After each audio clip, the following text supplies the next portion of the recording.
આજે અમારા મોન્ટીભાઈ મુંધવાની યાદમાં અમારા રાહુલ બુઆજી, અમારા વિજય રાઠોડ અને અમારા મહેશભાઈ લાકડિયા જામનગરથી અને અમારું સામલ સેટેલાઇટ ગ્રુપ, અમારું એસએસ ડિજિટલ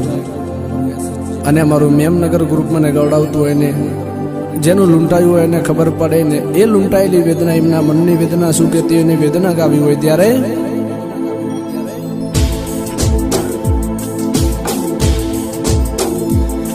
કે માધુના